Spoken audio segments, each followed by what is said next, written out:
15 to purchase the Mandalute Cavalry, 25 faith to buy it as a core. I can now theoretically buy 22 of these units per turn. That is incredible. Oh, I love it. Do you know how to play Civ 6? Oh, you really think you do? Well, let me tell you you're wrong, because today I'll be showing you the truly enlightened way of playing Sid Meier's Civilization 6 using the joyous qualities of mansa musa. We will be breaking the game and showing you how it should really be played. Are you tired of spending 100 years building up an army just to watch it be defeated by someone else's army? Why not just snap your fingers and summon an army out of thin air at zero cost to your empire? But that's exactly what we're going to do today. Also, I've preloaded the game with a mod that randomizes all of the tile yield, so yes, this game is going to be absolutely insane, and I imagine it is exactly the way the developers intended the game to be played. Anyway, let's dive into this. Okay, this is going to be a fantastic video, and oh my goodness. Right, well, this is an interesting start. As you can see, we spawn in a unique location just south of the Eye of the Sahara. Okay, this makes perfect sense. At the same time, down to our south, we've got Kumasi. Now, we've got a very interesting start location. We basically start in North Central Africa along this beautiful river here that provides us with desert floodplains. Now, neighboring desert tiles are perfect for us, as that actually grants more food for us into our capital, meaning we'll be able to grow very, very quickly. Oh my goodness. Okay, so where we've spawned in, turn 1, Chinguetti is right above us to the north, and I'm pretty sure my warrior can take that turn 1, right? I mean, grabbing a settler from a city-state turn 1 is pretty darn good, okay.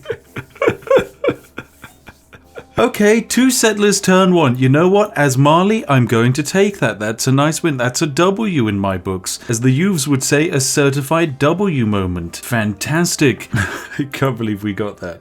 Okay, so we're in true start location Africa, which is fantastic for us. Naturally, we want to kind of exploit this game to its maximum potentials, and for us, that basically involves settling this location here. There is an incredible quantity of desert floodplains here, and desert floodplains are amazingly spicy. But first of all, the most important thing to notice is that everything has been randomized, and the randomization has gone insane. As you can see, plains here only provide 1 food. Meanwhile, desert tiles provide 2 science, and floodplains are providing 2 food, meaning desert and floodplains combined provide 2 food and 2 science. Okay, that's great. Woods provide just production from the looks of things, and then hills appear to provide more food. Yep, this makes sense. Hills provide food and gold instead of, you know, production. This is fine. Fantastic. No production on this map, basically, which is a good sign. This should probably mess over the AI a bunch. Now, as of course we spawned in North Central Africa, we spawned very close to the Eye of the Sahara, which is splendid news for us. And then turn 2, we're actually going to settle our first city, slap bang right here. Although actually, really, we want more desert surrounding us. Yeah, really I should. Okay, we're going to settle our city right here, ladies and gentlemen. It's close to the Eye of the Sahara, and it's very nice, and it's got all of these desert floodplains nearby, but most importantly, it's got the oasis. Now, of course, turn 1, we picked up our settler using a warrior, which is absolutely splendid news for us, because that means we can go and immediately settle another city down here. Now, this is, of course, the biggest issue with Mali, is that we have basically no production whatsoever, making, you know, the standard way that you play the game kind of a little bit impossible. So instead, we need to focus for a very economical game, and one where we exploit our kind of environment for maximum potential. Anyway, we're going to slap a settler down here, and this is going to be our second city. Lovely stuff. And we're going to send our warrior off to go scouting. Now, for our second city, the production issues are really becoming obvious, as we can't produce anything. Dear God, look at this. This is horrific. 75 turns to make a scout. Oh, yeah, we're going to be requiring very desperately on gold for this city. We're just going to set them to work making a builder, but of course that is never going to finish. Discovered a tribal village. Fantastic. This is a great sign. This is exactly the kind of thing that we're looking for. Let's go pick it up, and at the same time we've met Ngazagamu, and the game is chugged to a halt. But this is fantastic. This is the main reason we started in this area, is so that we could gain access to Ngazagamu. And the reasoning is simple. Land combat or support units are 20% cheaper to purchase with gold for each encampment district building in that city. Basically meaning we get an encampment built up in our capital, build all of the necessary buildings in it, and we can get a nice 60% discount on all purchases for military units. This is of course splendid. So what we're going to do is just sink another point into that bad boy, and now that city-state is ours. Right, and we'll send off our lovely warrior to go scout the world. Meanwhile, it's turn 8, and we can already found a pantheon because, well, with Mali, for every neighboring desert tile to your capital city, you get faith. So naturally we're making a large quantity of faith for the early game. Now, if we wanted to, we could be exceedingly cheeky and pick up religious settlements, and this would theoretically allow us to have 3 cities by turn 10, which, considering the game speed that we're playing going on would be insane. However, I'm not going to do that, and instead we're going to have to realize that there's a huge lack of production on this map, so I'm actually going to pick up Lady of the Reeds and Marshes for +2 production from marsh, oasis, and desert floodplains. And you can probably work out why this is, because now that we've found that Pantheon, it's of course going to appear in both of our cities, but the reason we do it is simple. As soon as we get 75 gold, which should be in 2 turns time, all we have to do is buy one of these tiles here and something magical will occur. There we go, we now have 80 gold, so what we're going to do is buy this tile here, which provides 2 science, 2 food, but now upon buying it, bam, it's also going to produce 2 production. Ah, lovely. Now this is a very nice yield for the early game. Have we met another city-state? Yes, we've met the city-state of Jerusalem, which is settled along the Nile River, which is of course a giant desert floodplain wonderland, so we're probably going to want to take Jerusalem at one point or another, but for the time being we can play nice. And oh, we've met the lovely salty thing. This is a fantastic wonder just because of the amount of gold it provides, and also, you know, science and culture is also nice. We like that. We like everything. Okay, now immediately we probably want to start rushing our way towards Petra. This is because of course, you know, being a desert-based civilization, +2 food, +2 gold, and +1 production from all desert tiles is incredible. At the same time, we've also early researched the etymology, which will provide +1 science and +1 production for each of our floodplain tiles, which, as you can guess, we've already added 1 production to, so yeah, it's going to turn these tiles into something very nice. Of course, in order to pull that off, we actually need to build it, and that is going to take a decent bit of work, and we're also going to need to get a builder up and running. But fantastic news, we picked up Ngazagamu as a city-state because we got an inspiration for foreign trade, so they're now our lovely little puppet. Now, the Nile River here will be an absolutely incredible location for us to try and settle a city. It is a little bit away from the rest of our empire, but just the sheer amount of floodplains here is amazing. We can pick up our early policy slots. Of course, because we're Ethiopia, we don't need to pick up God King. We already get food and gold for free, so we're just going to get +1 production in all cities and increased combat strength versus barbarians. Lovely stuff. Turn 17 and our empire is looking really good. I cannot stress enough how that turn 1 settler steal is just amazing for us. Alright, and there we go. We've built our first Saguba in our capital, which is lovely. That 20% gold discount is fantastic. Straight away, we could actually build ourselves a marketplace if we wanted to, which actually might not be a terrible idea. Also, we're starting to get great merchant progress, so yeah, we're only 40 turns away from our first great merchant. Now, it is going to take a long while for the rest of the AI to actually catch up to us when it comes to great merchant production. That is one of the perks of playing Mali. You love gold and you love great merchants. Oh my god, we just got 112 gold from that goody hut. Yes, I mean, of course, the locals lovingly donated it to us. We didn't take it by force or anything. No, we would never do that unless... Okay, and lovely. We're going to be getting our third city down here. It's a very odd location for a city, but you know, we're Mali. We can settle anywhere, so we settle in the desert. This city is just going to immediately start harvesting food, and it is going to start making us insane quantities of gold, science, and culture, all thanks to this wonder. But best of all, when we start buying up these river tiles here, this goes from being a 2 food and 2 science tile to becoming, you know,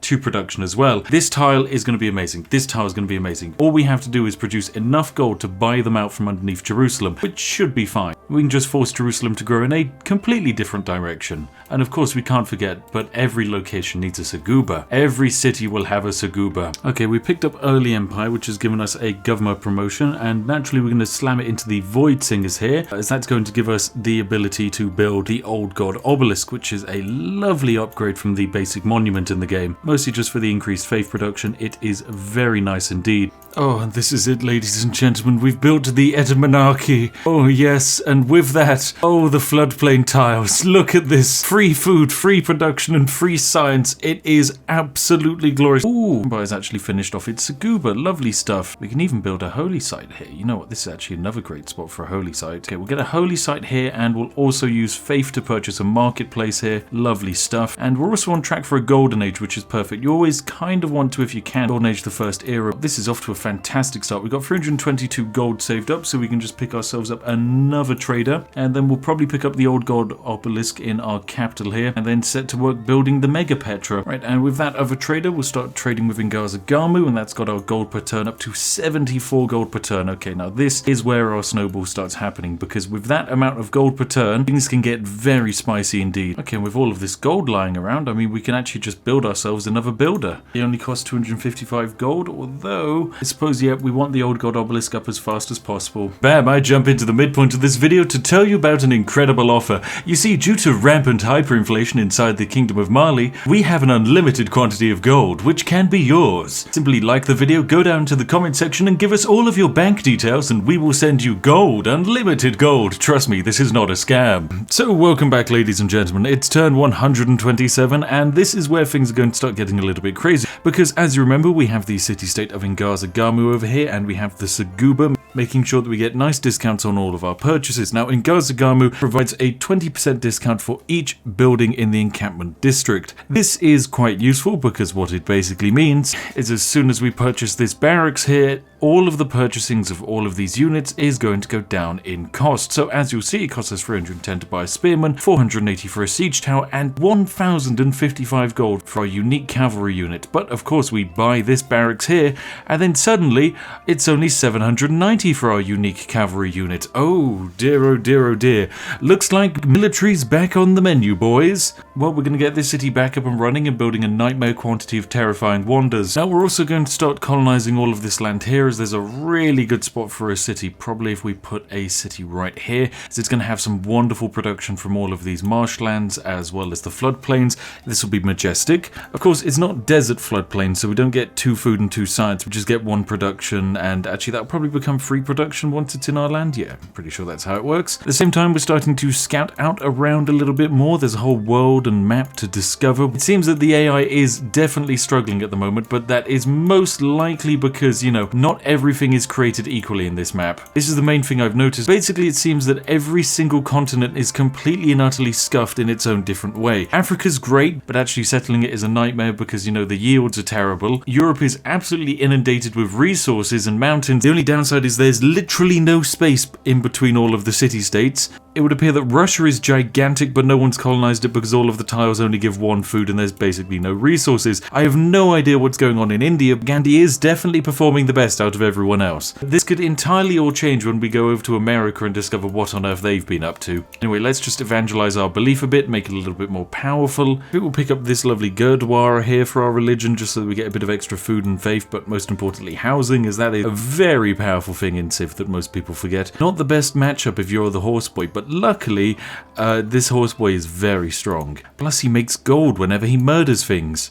Also, for some reason with the way the barbarians work, they captured my builder over here, and I can ransom the builder back for 423 gold. But I don't know why I'd want to buy a builder back for 423 gold. I can buy a new one with full charges for just 280. This makes no sense, game. Who on earth would do that? Anyway, let's go finish off this spearman, get some gold for it. There we go, 37 gold, very nice. And we're just going to finish off exploring most of Europe. Right, welcome back, ladies and gentlemen. We're on turn 152, it's 335 BC, and it's a brand new day. And due to the way that this mod works, a brand new day is very, very important and interesting in this game. Because every time there's a brand new day, the game randomly generates what the tiles should be. Consequently, the game has gone completely and utterly mad. You will remember that previously we were making an incredible quantity of science just off of the fact that generic desert tiles were yielding science for us. Well, now guess what? They're yielding faith. I have no idea why. But just about every tile now is accidentally yielding faith. Regular coast and bay tiles are yielding faith. Pretty sure ocean tiles are also, and ocean tiles are yielding nothing. So are desert hills are yielding nothing either. Plains tiles are yielding gold for some reason. Plains hills, however, yield culture and faith. And grasslands are the only tiles that actually provide food, and they provide 1 food. Yeah, things have gone slightly insane. But honestly, this is quite good. We now make 276 faith per turn, which is downright incredible, and we can now actually exploit this in order to gain some incredible bonuses. Most importantly, we can now buy copious quantities of great people using our faith. Or we could just use our faith generation each turn to buy a settler once every 2 turns, which is also a very incredible thing indeed. Yes, despite a complete and utter change in all of the tiles on the map, we're still making an incredible quantity of gold per turn, science per turn, and faith per turn. Enough to basically make us by far the strongest person in the game. Of course, I have no idea what's going on in the Americas, and for all I know, Teddy Roosevelt could be the strongest being in the known universe. Although I think I've discovered Australia, and it's filled with barbarians, which, you know, honestly feels relatively accurate. Ah, Australia. Oh, Gandhi is apparently very impressed by the number of people living in my empire, probably because he wants the highest kill count possible when he eventually drops a nuclear bomb on our heads. I know your game, Gandhi. Oh dear, Gandhi now is denouncing me. This is because I've kind of generated grievances by converting his cities because he tried to convert mine. Okay, Gandhi shot first, let it be remembered. Oh, we've entered into the industrial era, lovely. See, there we go, we've just discovered Mount Everest, and then whabam, we get the silk text relic. Oh dear, right, I think I've also managed to almost get rid of the entirety of Gandhi's religion, which is fantastic news. Anti-religious thing against me. Luckily I can just vote this down with my incredible diplomatic favor. And there we go, it failed. Fantastic. No one can stop me now. Right, now, we kill our apostle here, yes. We get a relic here, fantastic, blood of the martyr. Has that brought their religion back? Yes, it has, ever so slightly, but of course, we shall remove it immediately. And it's back to I love gold. Oh, and Australia's denounced me too. Oh dear. Seriously, all because I just cyberbullied Gandhi a bit because he was so aggressive with spreading his religion? No, when it comes turn for me to spread my religion, it's all wrong. Alright, there we go. We've discovered theocracy. Lovely. So we'll apply ourselves into a good bit of theocracy. And there we go. Splendid. A new government form. And now we just want to beeline democracy again. Now, this is where things start getting a little bit broken. Because you see, we've created a kind of meta mansa musa, which is able to purchase things at an incredibly low rate. Just what can we purchase? Well, we can purchase things with faith stupidly low, and the reasoning for this is simple. We've got our golden age, which makes faith purchases cheaper. We've got a grand inquisitor's office in our capital, meaning we can purchase military units with faith. However, for some reason, it is completely and utterly broken in the capital, and I can't fully work out why. You see, if we want to purchase a Mandalute cavalry unit down here, it will cost us 425 faith. That makes sense. The city over here, 425 faith. Our capital, however, we can purchase a Mandakalu cavalry for just 30 faith. Heck, we can purchase it as a corps for just 45 faith. Now, that is quite good. 45 faith for an entire military corps worth 65 military strength is insane, especially when you consider that we make enough faith per turn to produce almost 12 of these bad boys each turn just in this city. These units are very, very powerful. So I can just move my current horse off of that region that it's stationed on and just buy a couple of these bad boys. There is no limit to the amount that I can purchase. I mean, with these cavalry units, we could just go and effectively take over the world if we wanted to. But yes, this is a fantastic sign because it means we're very close to actually pulling off 100% discount. How do we do it? Well, it's very simple. We need to simply work our way up to democracy, because at democracy, gold purchases are 15% cheaper. Now we're going to finish off our other encampment up here in the city of Entert, and what happens when we buy it for 1,980 gold? Well, we're going to watch this Mandalute cavalry go from 295 faith down to 165 and 525 gold. This is fantastic stuff indeed. And we can make it even cheaper by building a Saguba, because that is the one thing that this city is missing. So bam, we'll get ourselves down a Saguba, and then all of our military units will be even cheaper. But yes, this is perfectly balanced. The ability to just buy an entire army in one turn for 45 faith is just absolutely ridiculous. It's just so much military power as well, because these cavalry units, oh, they're good. They're very good. And there we go. Now that the Saguba is finished, yes, perfect. We can build cavalry units for just a ridiculously cheap price as well. Lovely stuff. Want line infantry? That's right, line infantry in 610 AD. It's only 80 faith to build a corps of line infantry. Let me build 2 of these bad boys. Oh my goodness, right.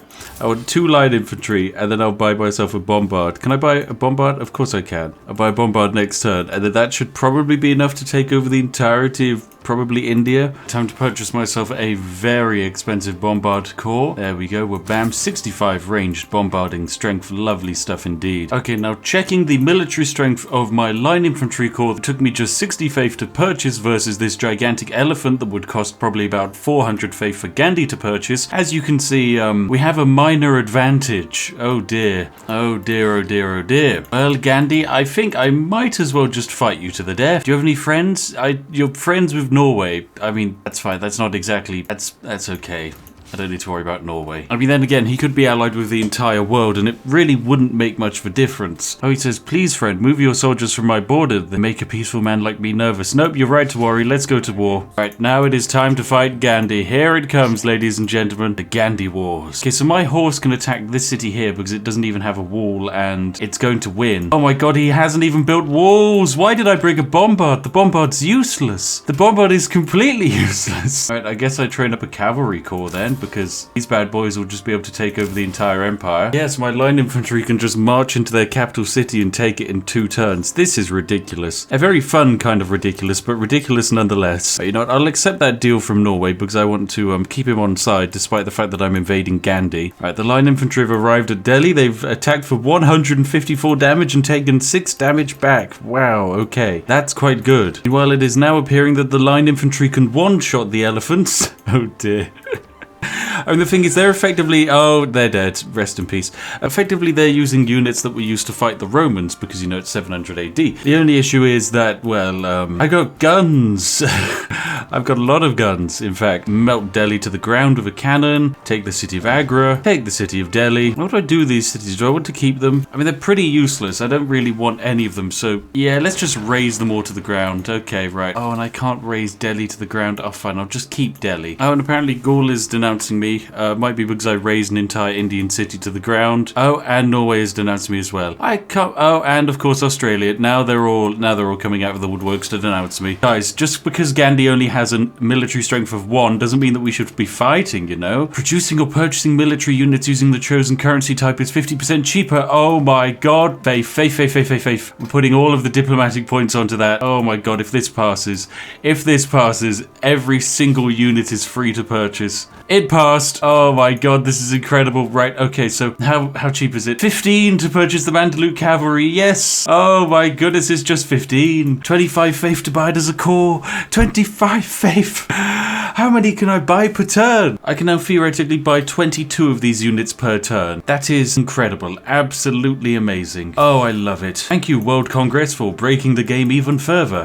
And look, a city with a wall, I think. Is that a wall? It might just be a stone circle. It's hard to tell. Oh, wait, maybe they did have walls. They were just so small and insignificant. It didn't really stop me. You know, that would actually make a lot of sense. Okay, now we have captured Mumbai, but I want to keep this city because, you know, they have tea, and I really like tea. There's no way you'd want to lose a city that had access to tea. So we'll just fix up this city, repair all of its issues, using our plentiful supply of gold, and wha-bam, here we go. Let's start the rebuilding process. Honestly, this is just incredible. It is just an absolute walk in the park, and I hope that this kind of expresses how you should really be playing Civ 6, because I'm sure many of you out there have your unique playstyles, science builds, but this is how it should really be done. Go mansa musa, find Ngazagamu, and then purchase an entire army for just 10 faith. Because why actually build up an industrial complex where you can pump out maybe 1 unit every 3 turns, when instead you can just purchase it out of thin air? Now that's true gameplay. Right, time to take the 1 remaining Indian city, which is apparently rebelling anyway. Who is it rebelling to? Is it rebelling to just anarchy in general? Okay. You know what? Maybe I should just let that happen. Let's just allow India to fall to anarchy, because why not? It'll mean that I'll actually have something to fight. Anyway, let's just quickly get all of this tea up and running. We love tea. Right, I'll even create an industry of tea down here in Mumbai. That's right, that's how much we love tea. Look at that. Full-blown tea-based industry. Calling it Yorkshire tea, ladies and gentlemen, yes. Right, in Karina, we're just going to build up all of our lovely encampment buildings so that we can get the cost of purchasing down from 145 to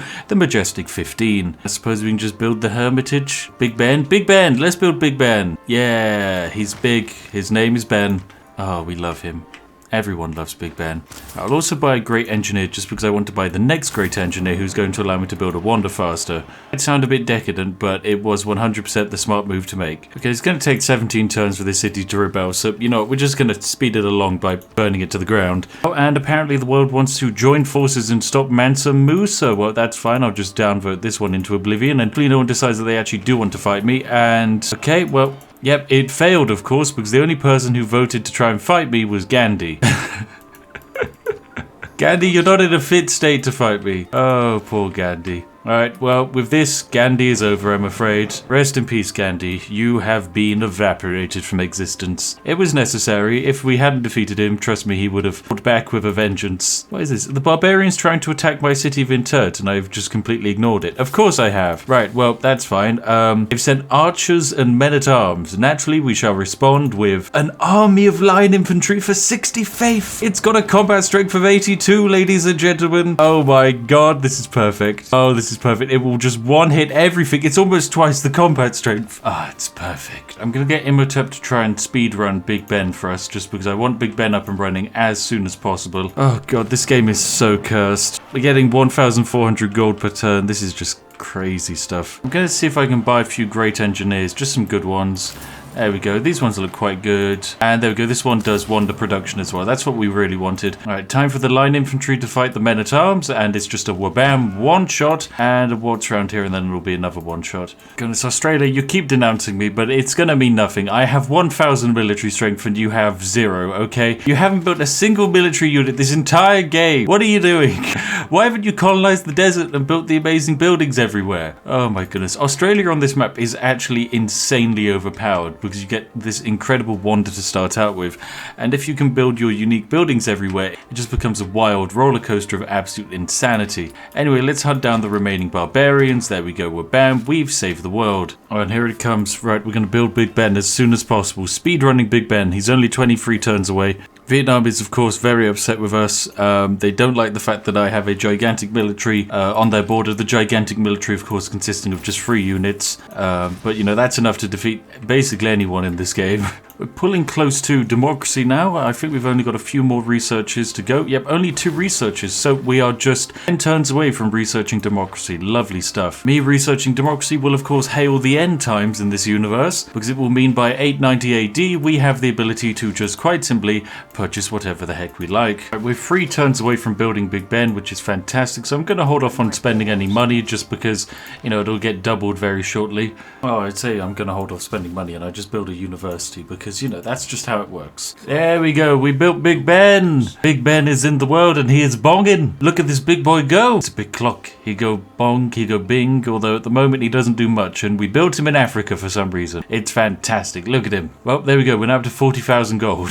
Well, let's buy ourselves a coal power plant then, I guess. And with 1 turn away from democracy, okay, this is going to be it. This is going to be the end game. We've pretty much broken everything. With this next turn, we're bam. Suffrage is now available. Lovely stuff. Right, so bam, we are now going to become a democracy. No longer is it 15% cheaper to purchase things with faith. It's now 15% cheaper to purchase things with gold. Lovely stuff indeed. So what does this mean in actual practice? In actual practice, it means when I go into the city of Nyani here and then scroll down, you will see that in order to purchase an entire line infantry army, it only cost me 240 gold. Yes, it's no longer stupidly cheap to purchase with faith, I know, but we had to kind of like make the move over from faith to gold because gold is inherently more accessible. But there we go, we can now purchase entire military armies for just 240 gold, all thanks to just a few tiny things working to our advantage.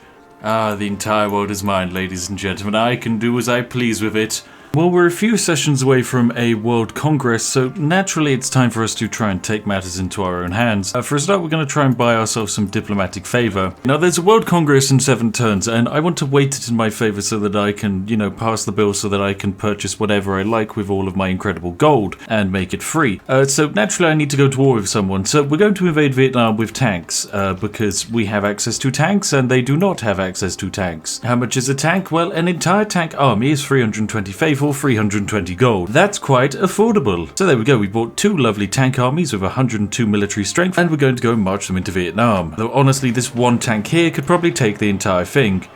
Right, so now it is time to go to war with the most powerful faction in the game, kind of. She has the most science, but she does only have 25 combat strength, so we'll just waltz on up to this city and we'll take the first city, no problem. Oh dear, oh dear, oh dear. Do I want to keep the first city? I think we should probably raise the first city and just move on to the next few. Please ignore the screams in the background, okay? They're just happy screams. Okay, so in comes the tank. We've got another city here, so we'll just take out that one. I think we can also raise this one. It wasn't very good. Okay, onwards to the next area. Please ignore the screams once more. This encampment, there we go. I'll also buy a privateer or 2. Yep, I can buy 2 privateers apparently and just lay them on top of each other. And we'll send them out around the world and they can go discover what's actually happening on America. Into the capital city we go, and it has fallen in 1 shot. Oh my goodness. Right, do I want to keep the city? Sure, yeah, we'll keep the city. We have to.